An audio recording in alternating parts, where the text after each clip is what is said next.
Travis, good to see you. Yeah, man, good to be seen. How you doing? It's been too long. It's been a minute. You know, I don't do a bunch of interviews because I'm usually traveling. Yeah. You know, Mark and Tom will like fly to the next spot, but I'm usually still like bussing it. They love it too, man. They always tell me like, yeah, we just love doing the interview. I'm joking.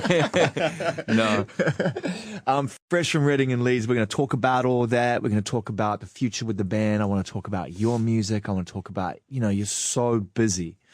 So let's talk about Reading and Leeds first, man. Cool. I mean, coming back out here and headlining a festival like that, and I said this to Mark and Tom, I mean, we're all in a privileged position to have you guys still making music, but you must be aware of the privilege that so many of your peers don't last that long. Get to come back and headline Reading and Leeds for the second time. Yeah, I mean, without like new music out, it was kind of a trip. Yeah, amazing. I mean, it's crazy, but we have such a cool, loyal fan base out here, and it's just like rock music is still alive out here. You know, where I feel like in the States, it's like rest in peace. It's a wrap. You know, for now, and yeah, you know, for now, or you know, there's still like, I mean, don't get me wrong. In the States, we have our cult following. You know, we still have like an angst and like an energy, and it's still like high energy. Whereas like I think a lot of the rock music that was popular during those years where rock kind of took a backseat was kind of lacking like nuts. You know, it had flat. no balls. For yeah, sure, it was it like was.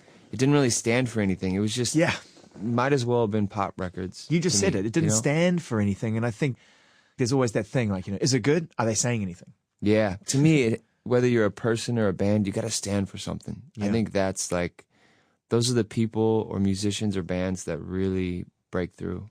How hard are you guys on yourself, just focusing on Blink for a second, how hard are you guys on yourself when it comes to regrouping to make new music? Because making music is supposed to be fun, right? Yeah. But are you saying anything? Like, do you ask those questions to each other? Do you say, do we have anything to say right now? Can we make an album? Is there something in the tank? Yeah, I mean, we haven't recorded for a minute, you know, but I think when we do record, you know, for our self-titled album, it was kind of like, I remember showing up to the studio and just saying like, let's just make the record we want to make. Don't like forget about what we did in the past. Forget about what's popular. Just do what naturally, organically comes out, like the stuff that we're really, really into, you know, without obviously losing yourself. But, you know, any of the projects that I'm in, you know, like Transplants or whatever projects I do or whatever, it all stands for something. You know, the music means something.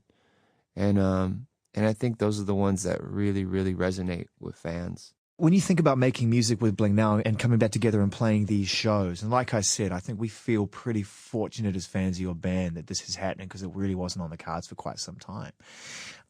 Do you see changes in each other in the way that you relate to each other as age and as experience, as priorities change, you become family men, everything else like that? Or can you still connect in a way that you used to when you were making music, you know, much younger? No, I think like when you're on stage and it's us three up there and we're playing music and we're in the midst of a set, like all that, there's none of that stuff really on there. You know what I mean? Like whether we're married or single, whether we've had kids, you know what I mean? Nothing matters because it's us three, you know? And same thing goes like when we get in the studio. And I think anything we've done musically, like side projects, all that stuff helps because it's like, we just build, you know, you just learn, man, no matter what music you do outside of the band, like it's all a learning process and it just makes us better musicians when we do regroup, you know? So we spoke to Mark and Tom briefly about prospects of going in and making a record, and Tom was pretty keen to just kind of set up and let it happen pretty organically. Yeah. And I guess that the aim is to do that soonish when you get back. Yeah, I think it's like November or December. Amazing.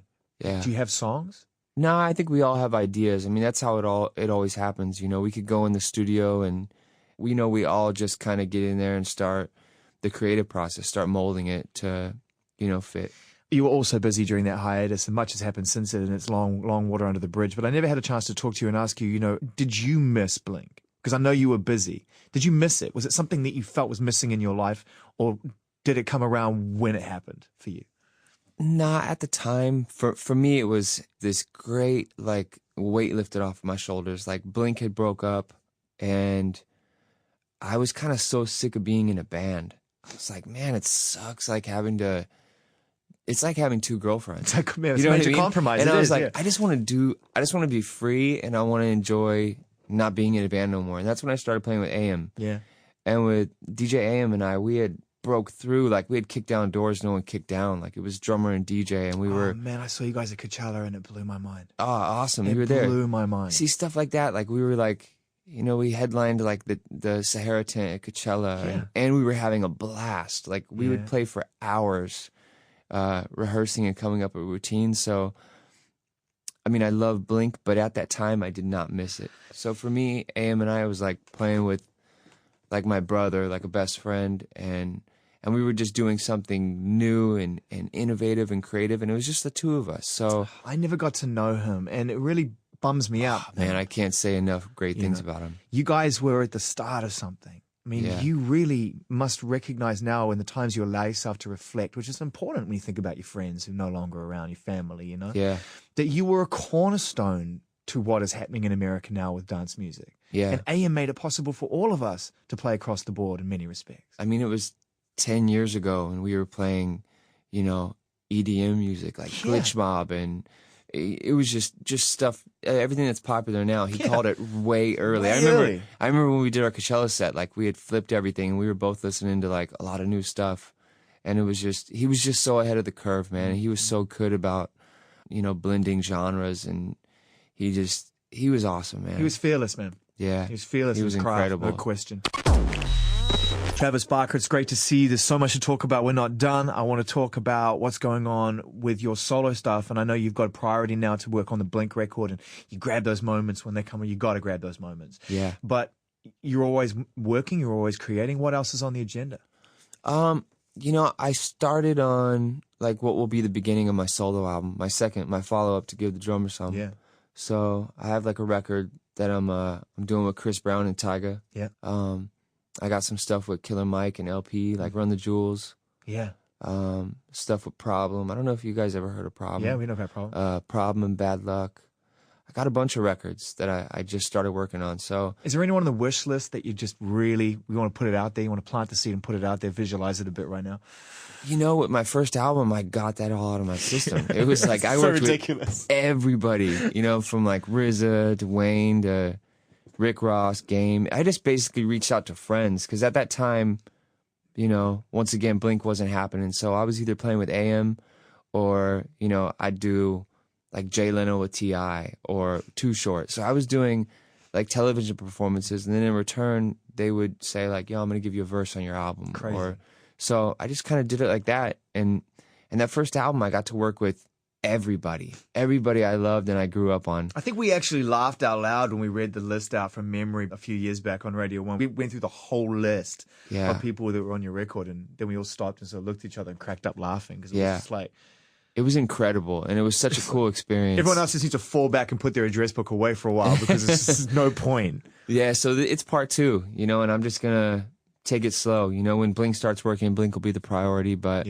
I'm going to finish my second solo album, and Transplants are doing like a covers album. Let's stop and talk about that. Yeah. Because I love that band. Awesome. You know, and, you know, everything you've ever done with them, I've been a fan of, and I love the energy, and I love the fact that it feels kind of like it's very hybrid.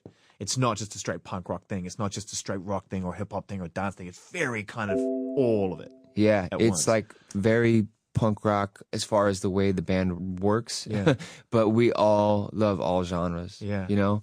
So what kind of covers are you approaching about on that? Man, we've done everything from like Joan Jett covers to like Crass and Blitz covers, which people would expect, you know, like old school punk rock. We did a Beasties cover. Which one? We did Gratitude. Sick. Yeah, it's been so cool. What we have is every week we have something called Transplants Tuesdays, where Tim, Rob, and we just get together and someone will throw out a cover, and within an hour we've recorded the cover and we're finished. And the next Tuesday it's like, you know, so I think we have like 8 or 9 songs, and we're probably gonna record like 17 and then figure out which ones we'll put on the album. What a life, man. Yeah, I mean, I know you've been through your ups and your downs, bro. You've lived a life, but I mean, to be in a situation now at this point and just be able to apply yourself creatively to these things that motivate you, and also to maintain relationships. Yeah. And is that one of the things that you really feel you've learnt in life is through all of the success and all of the highs and lows, that actually the friendships and the relationships that you're able to maintain is kind of what it's all about? Oh yeah, man. Like Tim and Rob have been like my brothers, you know, basically just as long as Mark and Tom. And you know, wild things come up. You know, like about a month ago, Tim Armstrong hit me up. He's like, yo, you know, Flea from Red Hot Chili Peppers wants to get together, and we figured us three will just jam on Fridays, just see what happens. So that leaves you 3 days of the week to find a few other things to just... Yeah. So we've been playing reggae. Like every Friday we record ourselves. Flea Fridays, right? Yeah, Flea basically Fridays. Flea Fridays. Right. And we record like 6 hours of reggae. And there's no real wait, am I getting, is this a job? What's going on here? Yeah, so we do that for hours, and there's no real destination. We don't know what's going to happen with it. We just have fun, you know, and just play music. So yeah, man, it's all about just being creative and enjoying, you know, playing music with friends. A lot's happened since we've last saw each other. I became a family man as well. I mean, are your kids into music? Are they, yes, yeah, absolutely. And congratulations. Yeah. Thank you, man. Thanks. Yeah, both of my kids, I kind of told them, you know, I have a 15-year-old daughter, an 8-year-old daughter, and a 10-year-old son, and they all play drums.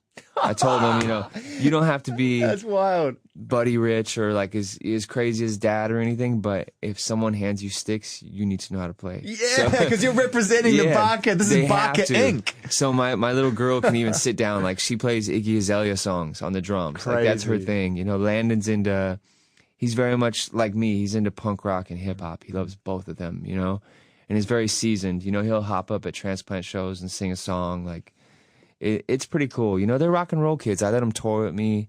I want them to see every side of everything, you know, like what is it if you can't share it? Yeah. And you know, I don't want them to ever get it twisted. And, you know, if I didn't tour with them, they just think it's all glamour and lights. But, you know, they see like, they'll come in and go, what are you practicing for, Dad? Like, what do you have coming up? And I'll be like, there's nothing this week. I'm just practicing because I want to be good and I want to like learn more or whatever. So they get the work ethic that's involved that comes with it too, which is cool. You've got it sorted, man. And, you know, I'm glad it's been a while since we've seen each other because you seem so well and right on. And I just think it's wicked, man. And in the time since I've last seen you, you know, it's all going as it should. Yeah, well, thank you very much, man. Great to see you.